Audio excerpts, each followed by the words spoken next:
Videos of a woman being pulled out of a daycare center and detained by immigration agents are going viral tonight. It happened this morning on the northwest side. Political reporter Paris Schutz is here in the studio with reaction. Yeah, Dawn and Terrence, local public officials have been swift in condemning this apparent raid at a Roscoe Village immersive language daycare called Raíz del Sol. Now, witnesses say armed federal immigration agents went through the building, but DHS says they were chasing an undocumented immigrant who refused to pull over in a traffic stop. Word spread quickly this morning after video went viral showing a woman being dragged out and detained by federal immigration agents near the intersection of Addison and Western. Rayito parent Adam Gonzalez took this video after he witnessed all of it while dropping off his young son. This is a daycare. There are so many children that come here every day, and for someone to just take a preschool teacher who pours herself into these children is just not right. Local Congressman Mike Quigley, along with Congresswoman Delia Ramirez and shaken parents, quick to condemn the action as an attack on Chicago's children. This is a parent's worst nightmare. You drop your kids off at daycare or school every day and assume they're going to be safe. This is a violation of public trust and should send shivers down the spine of every parent. What has happened today is domestic terrorism. It is a violation of our rights. It is a violation of these children's rights. It is a violation of these teachers' rights who have a right to work in this country and care for our most vulnerable kids. But in a statement this afternoon, the Department of Homeland Security alleges federal agents did not target the daycare. Instead, they claim agents attempted to pull over what they say was an undocumented immigrant from Colombia during a traffic stop. DHS says the woman then, quote, ran into a daycare and attempted to barricade themselves inside, recklessly endangering the children. The illegal alien female was arrested inside a vestibule, not a school. But Gonzalez says he's worried children like his and their classmates are traumatized by the sight of armed federal agents raiding their daycare. I never thought in 1,000 years that people would want to prioritize taking daycare workers and coming into a daycare with children here. It just doesn't make any sense. And some contradictory information here. DHS has said in that story that the woman is illegal, but Representative Quigley tells me that is not correct. She is legal. She has an asylum case that is pending right now, and she had offered to produce her papers. We don't know if agents had ever looked at those papers. She also does have legal work authorization, according to school officials, and she is being detained right now federally, we're told, by an attorney representing her at Broadview. And there is a vigil planned in the North Center community this evening at 6:30. A long day in court for sure. The defense asked several questions of the Border Patrol agent that shot Miramar Martinez 5 times. They used his own words against him in court, showing his mindset after the shooting and calling into question if he had a motive for wanting to get rid of evidence, or did the government have a stake in covering up evidence. The shooting October 4th happened in Brighton Park. The government claimed Border Patrol agent Charles Exum, along with the other 2 agents in his government-issued 2015 Chevy Tahoe, felt their lives were in danger, claiming that Martinez rammed into them. Agent Exum dialed back the ramming claim in court. At issue is why evidence from the SUV wasn't fully preserved. Only pictures, paint chips, and some digital data from the SUV was collected. Judge Georgia Alazaikis pressed federal prosecutor Lee DeWalt specifically on why the Tahoe was released just hours after the shooting, while the cars of Miramar Martinez and Anthony Ian Santos Ruiz still remain impounded. Agent Exum says his boss made the call to have a mechanic remove scuffs and also make repairs, but a 4-page report from an FBI agent says Exum admitted himself that he called for those repairs. Exum, a 23-year Border Patrol veteran, described Operation Midway Blitz as disorganized with no clear command. Within hours, we know, of that shooting, the FBI released the vehicle back to Exum, and he eventually drove it from Chicago to Maine, where he's stationed. That's over 1,100 miles. Now, the most striking details in court came from Exum's text messages. 24 hours after the shooting, his first text about the incident said this: "Cool, I'm up for another round of FAFO and LMAO."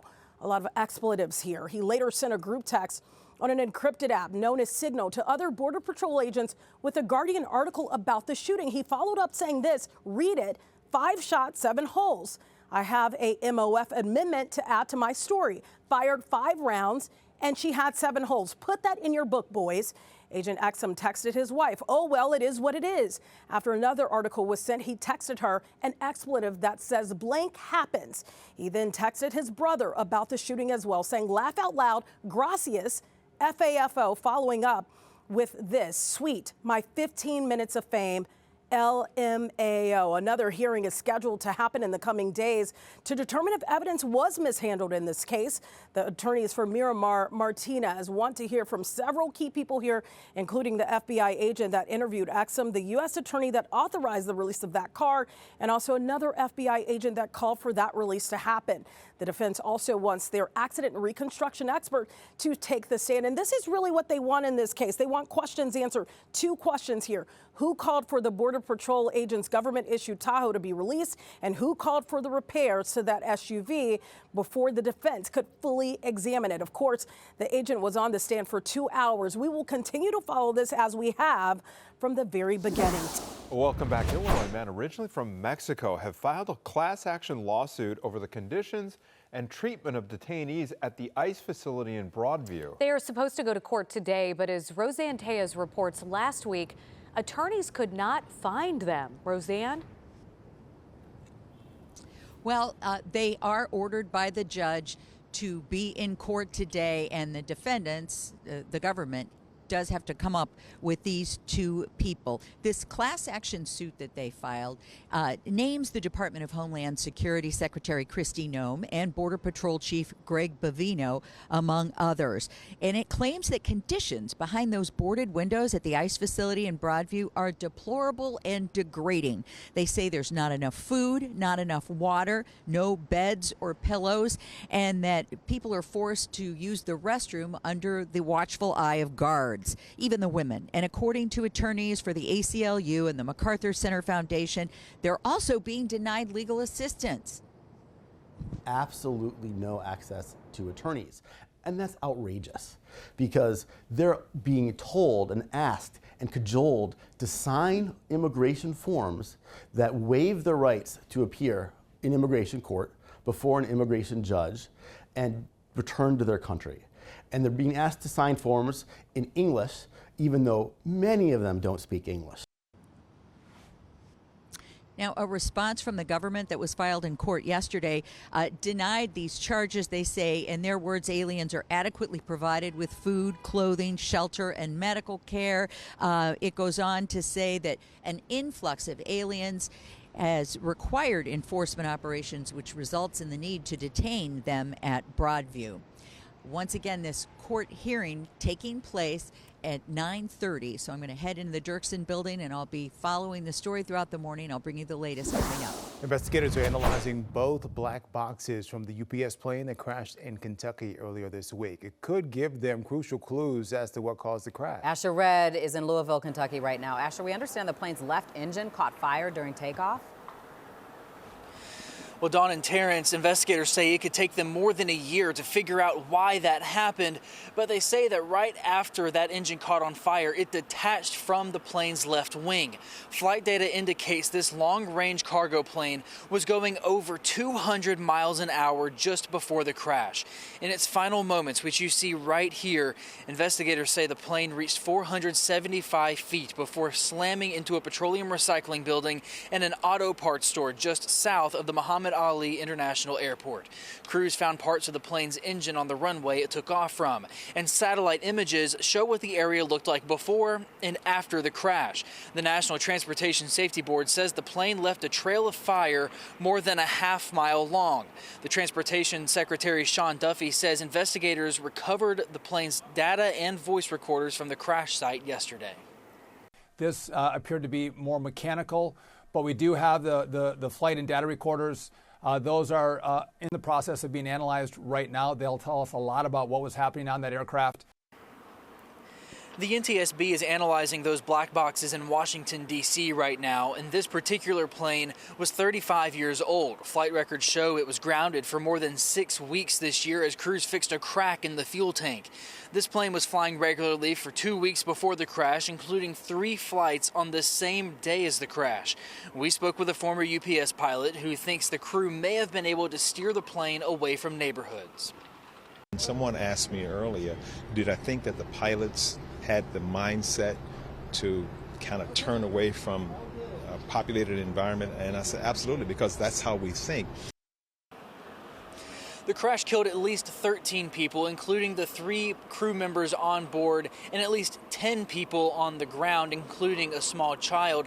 The mayor here says that at least 8 people are still missing, and search and rescue crews are expecting to find more bodies. You can hear the food grilling behind us. I wish that you could smell it too. But all of this in preparation for, yes, helping those in need. Usually Soul Food Lounge isn't open on Monday and Tuesdays, but Tuesdays it's going to be working hard for people in the community. I'm with Quentin Love. Quentin, you are the chef and owner here. Let's talk about what you're doing on this Tuesday to help people in your community. We're feeding whoever wants to come and get something to eat from 12 to 3 every Tuesday. It doesn't matter. Just come and get some good food. What are the restrictions with this? Do they need to show their EBT and SNAP card?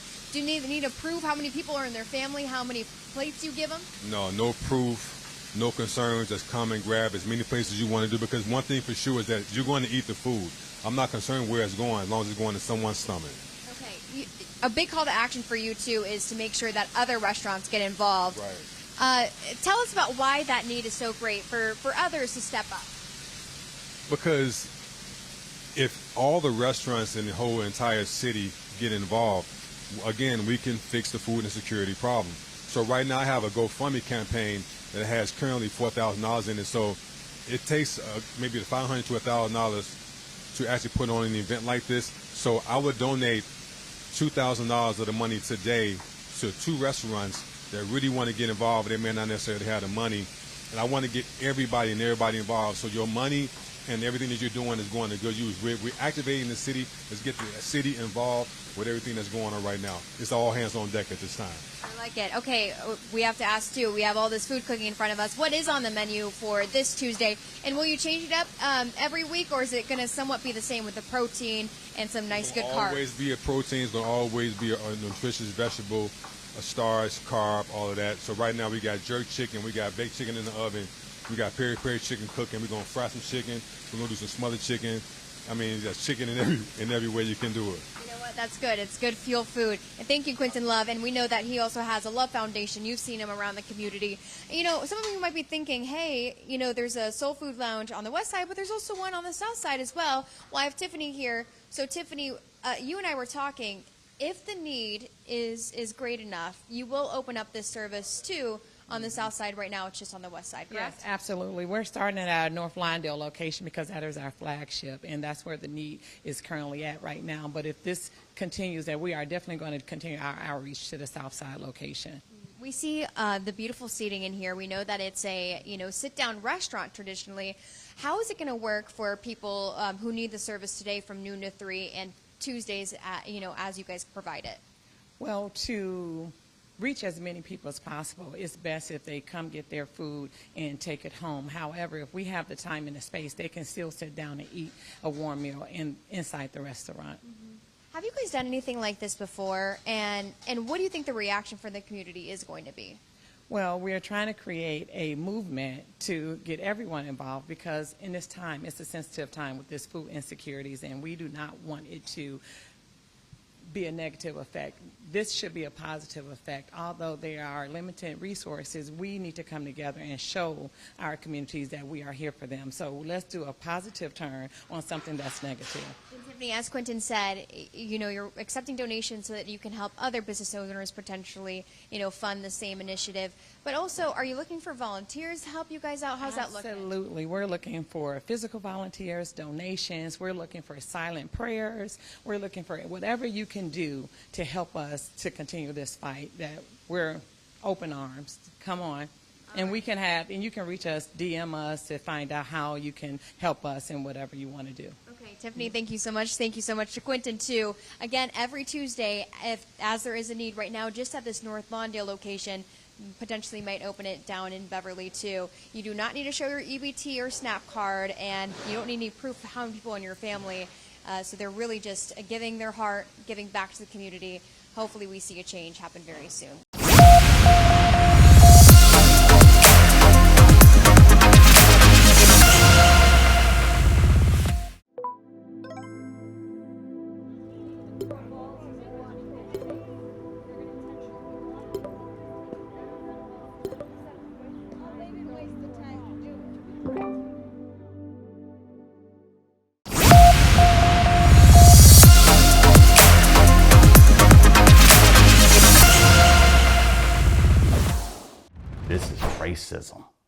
You have to open up and say that. That was my biggest push. I need you to open up your heart and tell them the truth, man. That father told his son to tell the truth, and it exposed what they call a broken system. The family says racial harassment and retaliation drove him out of Aurora University. Fox Chicago's Terrence Lee spoke with them and has an exclusive interview with the player's father about what justice looks like. Let's go, Deuce. Let's go, Deuce. A touchdown that made his dad cheer, a moment that felt like a beginning. Money! He's 18 now, but Brooke Williams has worked for a shot at college ball since he was 5. The Plainfield native chose Aurora University, 30 minutes from home, for the field and the feel. I went on a visit, I think in like December, and I just really like the culture, and I just like the facilities and the campus, really. Weeks into his first semester, he says that feeling changed and the locker room turned hostile. At first, they had made some N-word comments, and I was just like shocked and like appalled by it. And then after that, shortly, another guy said, why are you sleeping here? Don't you guys sleep in trees? And he was the only black player in that room. He says a George Floyd reference followed, and all he could see was the scene the world can't unsee. Floyd dying under an officer's knee, and fear set in. You're 6'3" saying this to a 5'7", that's intimidating. As a mother, I was devastated, to say the least. Our whole family has been affected by this. Brooke's mom, Aisha, says reporting it felt like a second fight. She pushed for a formal investigation. I didn't give up. I was relentless. Emailed the president, the vice president, everybody. Every single day, they would give me no answers. Next day, I'm emailing again, calling to the school, emailing, even the coach. I emailed him as well. And so finally, the vice president scheduled a meeting with us, and we went in and sat down with her and the coach, my husband and my son. The school's investigation found 2 players created a hostile environment based on race. Brooke says they kept playing while that investigation was going on. Their initial punishment, suspended from the team and put on disciplinary probation. But after lawyers got involved in an appeal, that changed. They take racial sensitivity training and be back on the field next January. Aisha says a meeting with the coach made it worse. That coach, former NFL player Don Beebe, a Super Bowl winner with the Packers, told them he knew the families of the players accused. The words that he spoke in front of us and the vice president, I used to be in the NFL. I had black friends. Me and my black friends told racist jokes. He said, I want to forgive the kids like Jesus forgave David for being a murderer. Brooke never got an apology, not from the players, not from the coach. She says the coach stopped speaking to him in film sessions, even skipped his plays on screen. That, he says, was the moment he knew he couldn't stay. When we went to get my shoulder pads and my girdle and everything in there, a bunch of stuff was missing. My pads was missing. The only thing that was really left was my cleats and my girdle. A bunch of my gloves, my mouthpieces, my towels, they were all gone. 2 weeks later, a friend texted him these photos. Everything was back in his locker. By then, Brooke had already decided to leave, losing his $60,000 scholarship and his peace of mind. Honestly, it was hurtful because I've been working so hard. I saved a bunch of money to go to school, and now I'm stuck working again. I can't go back to school until January, and I don't know where I want to go. The university sent us a statement. It says it takes reports seriously, and federal law limits what it can share. It says every report is reviewed and action follows if there's a violation. The Williams family read it themselves. The report is carefully reviewed, lies, appropriate, never policy. Yeah. He doesn't feel valued or supported. Brooklyn says the process left him with one question. Really, it's just like, am I enough? Like, what did I do to deserve this? It's a question past students of color have had. A 1987 Chicago Tribune article describes similar racial tensions at Aurora University, from KKK graffiti to fear in dorms. 4 decades later and across the country, race-based harassment reports on campuses remain among the top categories of civil rights complaints. The FBI tracked more than 11,000 hate crimes in 2024, most tied to race. The Williams family says it's shocking, but they're not shocked. Several of his teammates have vocalized that they're scared to say anything. Caucasian students, by the way. And that's why they didn't speak up for him when he was being antagonized and harassed that night. So I'm not surprised. What we allow will continue, so. For other families, this is about more than one team or one university. Experts say ask colleges how they handle discrimination, what training teams receive, and how the school ensures safety after a report. All things Brooks' dad, Jerry, wondered. He stayed quiet, a silent support close by, until he couldn't anymore. If you could speak directly to Aurora's president and board, what would you say? Listen to this young black man. I'm not here to tell you how far to go as far as pushing or disciplining these kids, but it has to be more than just a suspension to the end of this football season or January. Now you got these kids that went through this situation, they appealed it, but the school still upheld that my son was credible. Stand on that. Stand on that. Brooke is in therapy, working 2 jobs and planning to enroll somewhere new in January. His family says they've been in touch with the NAACP and are considering legal action, pushing for accountability so no other student goes through this. In my opinion, I've got the Bears putting up 40 against the Bengals on Sunday. All right, that is my bold prediction for Bears Game Day Live. That's bold prediction from this guy right here, our very own Lou Canellis. Absolutely spot on with that 40-pointer. In fact, the Bears put up 47 points in that win over the Bengals. But, Lou, it was not without some serious nail-biting, especially there at the end of the game. You know, when Tremaine Edmonds was, a fingertip away from a pick six, the game was over. And then all of a sudden, I mean, what were you feeling for the last couple minutes of that game? Well, for a minute there, let's talk about the Edmonds play. He still doesn't think he was touched. Yeah. And was he touched after he hit the ground? Was he touched before he hit the ground? We can sit and debate that. And by all means, we would have been if the Bears had lost that game today. Listen, at the end, you have to believe in this team, okay? And it's one of the points that Ben Johnson made in his locker room speech with the team following the game. He said to his team, listen, we are never out of it. His exact quote was in his post-game speech, he sent a warning to the rest of the opponents that the Bears have for the rest of this season. If it's close in the fourth quarter, you better watch out. This Bears team is believing now in themselves that at any point they can come back in a football game. They did it against Washington. Mm-hmm. They did it in Las Vegas. Now they did it in Cincinnati. 3 road games as well, which says a lot about the Bears because in years past, Mike, and you know this, the Bears would have just laid down and lost in a situation like yesterday's. All right, we've been showing that highlight of Loveland's terrific catch and run. It was a perfect pass there to seal the victory. Caleb threw 3 touchdowns. He caught a touchdown pass. But you got to give that, and they did give the game ball to Kyle Monangai. What a game he had. Kyle Monangai was terrific. And you have to remember, the Bears used the 233rd pick in the draft on this running back in the 7th round.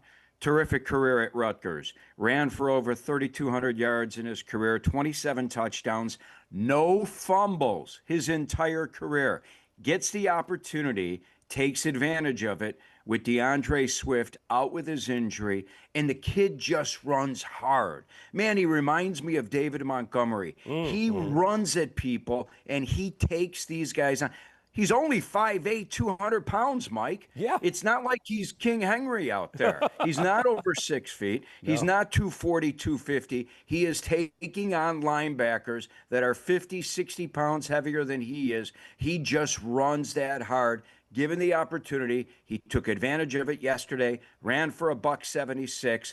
Let's see if he can do it again against the Giants. No telling if Swift will be back. But if Swift comes back, what a great 1-2 punch the Bears are forming. Well, the Bears have got the second most productive running offense in the NFL right now in terms of yards per game. And you're right. If we've got, number 4 back there again next week, we should be able to handle the Giants at home. But, we're 5-3. Green Bay having lost and Detroit losing. The division is about as tight as it can be. We figure, I hate to put the cart before the horse, we're going to beat the Giants at home. But then we've got some tough games coming up here. And as the Bears face stiffer opposition, that defense is going to have to step up a little bit, don't you think? Yeah, for sure. Well, let's be honest. The defense is awful. The defense, the secondary is really bad because of injury. You lost Jalen Johnson. You lost Kyler Gordon. You lost Johnson for the rest of the season. Gordon hopefully is back for the Pittsburgh game in a few weeks. Do the Bears, now remember the NFL trade deadline is tomorrow. Right. Do the Bears go out and pick up another defensive back like they did with C.J. Gardner-Johnson? Who got that sack yesterday. Played well yesterday for a guy who, didn't join the Bears till the middle of the week. Or here's where I think the issues are with that Bears defense. They're not pressuring the quarterback. Joe Flacco, 40 years old, 18 years in the NFL, had never thrown for over 400 yards in a game. He threw for 470. You have to pressure the quarterback. Do the Bears make a deal for a pass rusher between now and tomorrow at 3 o'clock? And is that guy, Trey Hendrickson, who plays in Cincinnati, who's in the last year of his deal? Yeah. Well, we shall see. Lou, I love being able to text you yesterday and say, dude, you called it, the 40-plus, and I'm glad it ended up being a 40-plus win. So Mike, listen, I'm no savant. I know the Bengals defense is awful. I thought, man, if the Bears can't put up 40 and Caleb can't throw 3-4 touchdown passes and run for another, we'll destroy him on Monday. He came through. They won a game because of Caleb at the end. All right, we're going to get a prediction from you this Friday and see if you can go 2 weeks in a row with that stellar. Lou Canellis, thanks for joining us early this morning. We were just with you guys. We wanted to show you the newest and the only Millennium Park Christmas tree that's going up. Look at, we have to pan all the way up, guys, because it is 70 feet tall. And it's funny, we're here in Glenview and it's Pine Street. Although this isn't a pine tree technically, it's a nearly 70-foot Norway spruce. It's still drawing a big crowd of neighbors, media, all ready to see it here in Glenview, of course, but also then see it transported carefully over to Millennium Park. But we have a couple of cameras here to just give you a full look of what it's looking like. It will be cut down soon, starting around 9:30. They're going to start it all. That won't take as long, but first they have to get one of these fellas in yellow up there, hook the giant crane hook onto the tree, then come back down, start the cutting. And what's going to take a little bit longer is actually maneuvering the tree onto this long flatbed truck that's behind us, and they got to make sure it's nice and fastened so that it can make it on one of the expressways. Then it's going to head over to a landscaping center. It's going to get a nice spa treatment, which sounds about good right now. Finally, then head over to Millennium Park. But man, this is a whole process, but it's so fun to see everyone getting into the Christmas spirit. This is the 112th City of Chicago Christmas tree, and it's being donated by the Mason family, who we just chatted with in the 8 o'clock hour. I also talked with D-Case about just how monumental this tree is. Here's what they had to say. Yeah, Gabby, look at this tree, right? We found a gem out here in Glenview. This tree is 68 feet, Norway spruce. We get a lot of applications, close to 100 applications for trees. And, generally our trees are coming in around 50 feet, 55 maybe. This one is really something to be seen. When we saw the application, we were like, and the photos of it, we're like, this is beautiful. So it's all tied up right now, but wait until you guys see it on Friday, November 21st in Millennium Park, fully decorated, lights, star, all of it. It's going to be beautiful. Okay, again, that annual tree lighting ceremony is November 21st, and you can see it through early January. The Mason family is so excited for that tree lighting ceremony. I know that all of you are too. I did ask Neil, hey, is this the largest tree ever in the 112 years? And they said no, in a handful, within the last handful of years, there's been one that's just as tall, but this one is a lot wider. So we're just going to say one of the largest in history. Pretty cool. It sure is, yeah, and it's such a point of pride for the family who has been a part of having it grow in their yard, and now you get to see it in such a prominent spot in the city.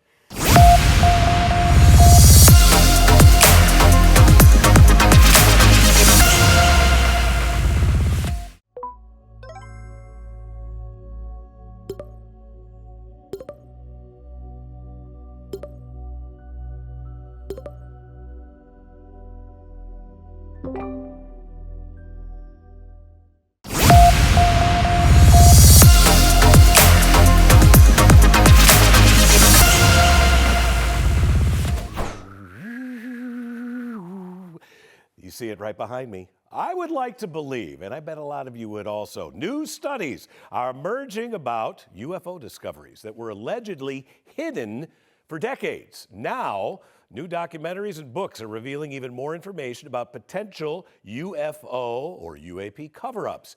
Joining us now to dive into the phenomena, we have Kent Heckenlively. He is the author of the upcoming book, Catastrophic Disclosure, The Deep State, Aliens, and the Truth. Kent, thanks for joining us this morning. You and I were talking before we got on air together and mentioned you've written a lot of books, but this is new material for you. So I have to ask you, what prompted you, an attorney, an educator, to dive into the paranormal? Well, what really got me into this story was about 2 years ago in June of 2023. A whistleblower appeared in front of Congress named David Grush, and he was joined by two other whistleblowers, Ryan Graves and David Fravor. And since I'd written about Congress before, I knew that in order to appear in front of Congress, you have to be vetted pretty thoroughly. So while I couldn't say that what they were saying was true, the fact is they were legitimate people with unimpeachable credentials, and they were telling a wild story. And so that really piqued my interest. And I was fortunate enough to have contact with a well-known UFO documentary filmmaker, Michael Mazzola. And so I called him up and started talking to him about it. And I said, look, I've always kind of had a recreational interest in UFOs. I've never seen anything, never been abducted, no missing time, nothing weird in my life. But I'm fascinated by this. And so when people started talking about it in Congress, and when they also started saying things like, I can't answer that here in an open hearing. Okay. I thought to myself, and we heard all about the intelligence agencies being involved in this. I just asked myself the question, why do the spooks get to decide what we know about aliens? And I thought, well, I am an innocent in this area, but with Michael Mazzola, a well-known documentary filmmaker, probably the most accomplished UFO documentary filmmaker working today, I thought, okay, I can do a deep dive in this. And I usually take 3 to 4 months to write a book. I've published 19 or 20 books in the past 10 years, depending on how you count it. And this one took me 2 years because I really wanted to get it right. I really wanted to do a deep dive. I wanted to talk to the leading figures, people like Dr. Stephen Greer, people like Danny Sheehan, people like the journalist Michael Schellenberger, Congressman Eric Burleson, to find out what all these people thought. And I'm really pleased that the early editorial reviews have said that Michael and I wrote this book with energy and intelligence. And another editorial review said that we make some spectacular claims, but the great thing is that we've got extensive documentation. We tell the stories honestly, and then we invite the readers to make their own decision. All right, and I think that's as good as you can get in an area like this. All right, let's touch on a couple of specific things. First of all, you bring up the Roswell incident back in 1947. You try and point out that the timing that we've been led to believe might not be correct. Yeah, well, I'm very much supportive of the Roswell narrative, but I'd always ask the question when UFO people said, oh, gee, the first atomic explosion in July of 1945 sent out a signal to the aliens to come and investigate it. And I'm like, okay, I got that. That's July of 1945. Why does it take till July of 1947 for these guys to show up? That doesn't make a lot of sense to me if they're so advanced. which led me to an interesting book by Jacques Vallée, who's one of the leading UFO people, and Paula Harris, called The Trinity Crash. And so what that alleges is that basically a month after the first atomic explosion, a UFO crashed near the nuclear test site where it was discovered by two young boys on horseback. And when I read that account, I thought, that's what makes sense to me. If our nuclear explosions are causing alarm throughout the galaxy, I'd expect people to show up pretty quickly. A little sooner, I got you. And that's what the story tells. And it's also kind of funny because when I looked at Roswell, I thought, and I read the accounts and everything, I kind of felt to myself like, the military's got a plan here. I was driving and just saw a flash of light come from the sky. It wasn't a UFO, at least as far as we know. A suburban police officer is getting some attention tonight for his cool video of a meteor streak caught on camera. On Saturday, October 25th at about 5 a.m., Officer Jacob Wiggly was patrolling on Route 83 from St. Charles Road when he saw this meteor streak toward South Elmhurst. I was kind of confused exactly what it was at the time. So I just hit the record button in my squad car, and I kind of showed the rest of the shift, and I'm like, I don't really know what this is, but just wanted to show the rest of the shift exactly what it was to get, a second opinion. And I didn't think anything of it when I just pressed to hit record when I saw in the sky. I had no idea it would turn into all this. So I talked to him at the beginning of his shift tonight, and I said, maybe there was a meaning. Well, Officer Wiggly said, hopefully he means it's good luck. There you go. Yeah, he works overnights and he sees a lot of crazy stuff. He told me some of those stories. I thanked him for everything he does to keep Elmhurst safe in the middle of the night. And you can see the rest of his interview online as soon as we get it up. Very good. Yeah. Our last photo this hour is talking about the supermoon. Have you got your eye on the sky? You better. The closest supermoon of the year is going to emerge tonight. Joining us to talk more about it this morning is astronomy educator Hunter Miller. He is with the Adler Planetarium. He's got the best hair in astronomy science, I tell you there. All right, Hunter, I've been doing this. This is my demonstration, and you're going to give a more eloquent description of it. But I am doing, this is a super Kaplan. See what I'm doing here? And this is the regular Kaplan. Give us the description of what's going on. What makes it a supermoon? Well, that's a great way to describe it. So the moon's orbit is not a perfect circle. It's a bit of an oval shape. This means sometimes it's closer, sometimes it's further away. A supermoon occurs when that close point of the moon happens at the same time as a full moon like we have tonight. So this means it appears bigger and brighter in the sky. About how much brighter is it really, and how much larger does it get? I sometimes suspect that if people weren't told that it was a supermoon, that they might not even notice it. I think it's a fair point. From the smallest a full moon can be to the biggest a full moon can be, it can be up to a 30% brightness difference.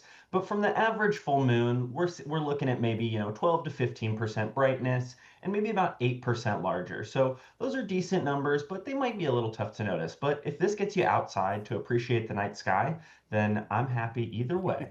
Exactly. Now, you and I were talking before we started this segment on the nicknames for the moons, and your name being Hunter, your favorite moon has got to be the Hunter's moon. People that are locked into the Adler Planetarium social media accounts might have seen some silly videos related to that. But so this one would be a hunter's moon because it is the first full moon after October's harvest moon, which was a little bit of a late harvest moon, later than usual at least. This one you might also see called the beaver moon. That is what we often refer to for the November full moon, because this is the time of year when beavers are building their dams up, getting ready for the cold winter to come, as it looks like is maybe being displayed over this weekend. All right. What do you recommend people do? Anything special in order to view this moon? I always tell people, this is a perfect time. You got that telescope a few years ago for Christmas that's sitting there as a dust collector somewhere. Pull that thing out and, maybe take a look at some of the craters and look for some detail on the moon. Absolutely. If you've got the special tools, there's always fun details to see on the moon. But the great thing about a full moon like this is you don't need any special equipment. You can get out there wherever you are. It will be high in the sky, very big and bright. You'll have no problem seeing it. But if you want to take a look at it along with some like-minded enthusiasts, come and visit me at the Adler Planetarium tonight. I'll be at the Doan Observatory. We'll be open from 7 to 10. We'll be observing things like that full moon, of course, but also Saturn that'll be up in the night sky tonight. And it's our Illinois resident discount day at the Adler. You can get into the planetarium for free if you are an Illinois resident. That's outstanding. You mentioned Saturn. A lot of people are going to be saying, oh, I can't wait to see the rings. You have to mention the fact that the rings are edge on right now, so it's not quite as spectacular as it usually is. Well, hey, it may not be as spectacular as rings tilted towards us, but that's a very rare opportunity. It won't be like this again for like 13 more years. So good chance to catch some edge on Saturn rings and maybe even see a few of its moons as well.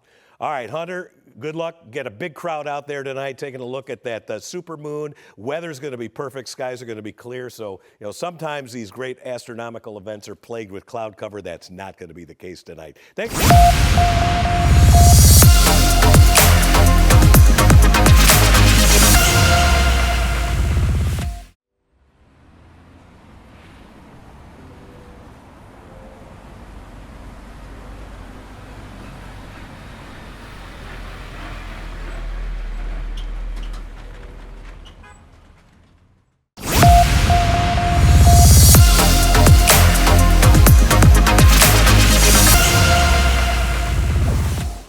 Friday here, we're ready to talk about our Bears taking on the New York Football Giants this Sunday. And they've got some new help on the D-line going into this one. Lou Canellis joins us in studio this morning to preview the game. Lou, the Bears have won 5 of 6. Last week, the sage, the Nostradamus of the NFL said the Bears are scoring 40-plus. Are you going on a limb with something this week? Oh, I'll go on a limb again, but let's get to that at the end All of right, this conversation. save that for the end. How do we try not to jump ahead here and make this be kind of a trap game? Well, it shouldn't be a trap game because the Bears aren't that good. All right, let's be honest. Well, seriously, I mean, listen, they're a team fighting for the playoffs, but let's not get caught up in what's happened. The 5 games that they've won, the opponents have had a combined record of 12, 31, and 1. So they haven't exactly beaten the best in the NFL. That's coming at the end of the season. But here's the good news. Ben Johnson, since day one, has told us that his football team will be playing its best football in December. So when that schedule gets really tough, then the Bears should be playing their best football. Listen, on the ground against Cincinnati, offensively, they racked up 47 points. DJ Moore, a lot of creativity with the play calling against the Bengals. That was a bad Bengals defense. Obviously, we hated the way the defense of the Bears played. Gave up a lot of points. They gave up that touchdown there. They gave up a lot of points. You're right. And Hightower's got some work with the special teams today, too, doesn't he? Special teams awful. Hightower took all the questions yesterday, took accountability. Richard Hightower, offensive special teams coordinator for the Bears. I want to get back to something you said, Brian. I'm a little worried. TJ Edwards trending towards not playing. Hand injury, hamstring injury, not good. He's in the middle of the defense. I think he really is the engine of that defense. So that would be a huge loss. But let's be honest here. They're not playing Joe Flacco. They're not playing Jamar Chase, and they're not playing T. Higgins. This Giants defense has been crushed with injuries. They have a rookie quarterback in Jackson Dart. That means Dennis Allen confused the rookie out there. They don't run the football. They lost Cam Scatterbo, who was a terrific running back, gave that offense a lot of juice, and they don't have Malik Neighbors. They're fine wide out. They're fine wide receiver. So it's a different offense for the Giants. Giants haven't won a road game, folks, in 13 months. They're 0-5 this season away from home. Like that. So I like the Bears. He hasn't had a hit since last year, and it's amazing. But I have a question for you. What kind of weather are we looking at? Cold. I told you yesterday it's going to be cold to be in the 30s. Yeah, pretty windy. Not like 40-mile-an-hour winds, but 20. So it's going to be a little bit blustery out there. Do you think that it will affect the football game inside Soldier Field? Oh, it could. It could. The kicking game, maybe. Is it going to be Santos? Kicking game I'm not worried about as much as the passing game. Yeah. But the running game was working the very Bears well running against game. Cincinnati. Kyle Monangai, huge game. What do you think his role will be moving forward? I think he's going, listen, Ben Johnson from day one has said, rookies have to earn my trust. Colston Loveland with the touchdown grab that won it, and Kyle Monangai with a $176 on the ground while DeAndre Swift was out. Both earned his trust. I think we'll see both more involved in the offense. DeAndre Swift will be back. I think Monangai and Swift will split the carries 50-50. Don't forget, when Swift got hurt, he was playing some of his best football. So let's not write off DeAndre Swift, folks. He's better at catching the football out of the backfield as well. I think he'll ride the hot hand. Whoever's hot, whoever's coming up with the yards for the Bears, I think we'll get the majority of the carries. What about Joe Tryon-Shoyinka? They acquired him this week. Listen, he's just a guy, isn't he? He only played 31 defensive snaps, played some special teams as well in Cleveland, so he didn't get a lot of playing time.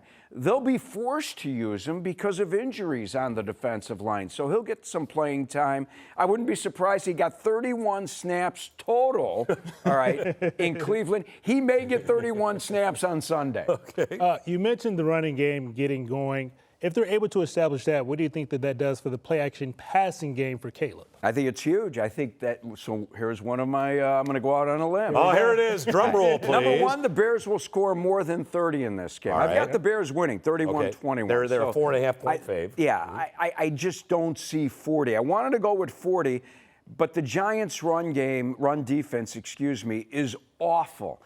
It's second worst in the NFL. Only behind Cincinnati. But the Bears are home. The Bears are going to establish the run game to keep the Giants' offense off the field. We saw Monangai last week. Swift is back healthy. The offensive line, man, is lathered up. They are in a rhythm, and offensive linemen love when you run the football. So you think we're going to have a lot of 7-8-minute drives? Yeah, well, if we get 7-8-minute drives, then the Bears are going to win this football game. I think they had 5 70-plus yard drives in that Cincinnati game. Here is my big prediction. Oh, okay. Okay. All right. 30 points. Bears ran for 283, I think the number was, against the Bengals. They're going to run for more than 300 yards in this football game. They haven't run the football like that since a guy named Walter Payton was running the rock that for the Bears against the Cowboys back in 1984. So I got the Bears rushing for more than 300 in this game. All right. Wow. All right. All right, welcome back, everyone. This Friday, oh my goodness, we have just had some extra special folks on the show. I think the orange is not just for the Bears this week. Leo High School's in the house. We have been watching these young men with so much pride. They've been on the national stage, came back here to Chicago, and I hope you get love everywhere you go. This is Stephen Jackson, Blake Moore. Okay, tell me how it felt to put Chicago and Leo on your shoulders and go out to L.A. I mean, it felt amazing. Knowing the fact that I had a wonderful community with me, it felt astonishing, to be 100% honest. I didn't even think that many people would really show up and support, but it's a blessing, and I thank all of them for that. Yeah. The city was on fire this summer watching you all on America's Got Talent. So what's next for the Leo High School Choir? Actually, tomorrow at the Griffith Museum of Science and Industry Holiday Lights and Cultural Festival, we perform. November 21st, we do the Magnificent Mile, Tree Lights Festival, and the 22nd, the parade, and you catch us there. You all are all over the place. You're in the Bulls video now. The Bears have recognized you. It's amazing stuff. And are we thinking maybe we want to do an album or something? We're thinking about it, probably sometime in February. Stay tuned. Okay, stay tuned. They're getting up with it. Okay, and just before you perform, I want to ask you this. You know, so many people are looking at you all, seeing you all go all over the place, and of course your voices are amazing talents that we want you to continue to use for many years to come, whether it's speaking or singing. How is it translating into school? Translating to school, it's a lot. Talk a lot, answer questions, but we also preserve our voice. The kids around, they thank us, they support us, and we have their full support and have our teachers' full support in school, so it's very nice right now. 100 years of Leo. It's a big year. Yes, it is. And honestly, it's nice knowing that my school is here for 100 years. And I pray that it be here for another 100 years, and then another. It just keep going. Okay. All right. So let you all do your thing. We said, this is kind of like, it's just an average Friday for them now that you all have done all these great things. What are you going to perform today? Won't turn back. Okay. Well, I'm going to turn back. I'm going to step back, and I'm going to let you take it away.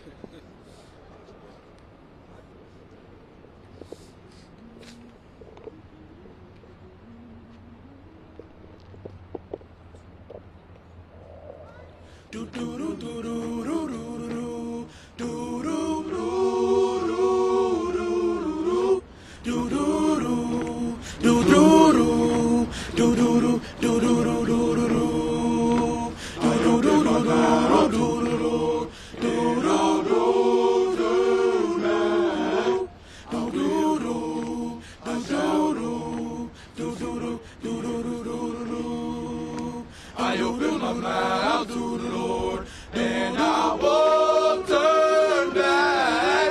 I will go, I shall go, to see what the end is gonna be. I open my mouth to the Lord, and I won't turn back. I will go, I shall go, to see what the end is gonna be. I open my mouth to the Lord, and I won't turn back. I will go, I shall go, to see what the end is gonna be. I open my mouth to the Lord, and I won't turn back. I will go, I shall go, to see what the end is gonna be. I open my mouth to the Lord, and I won't turn back.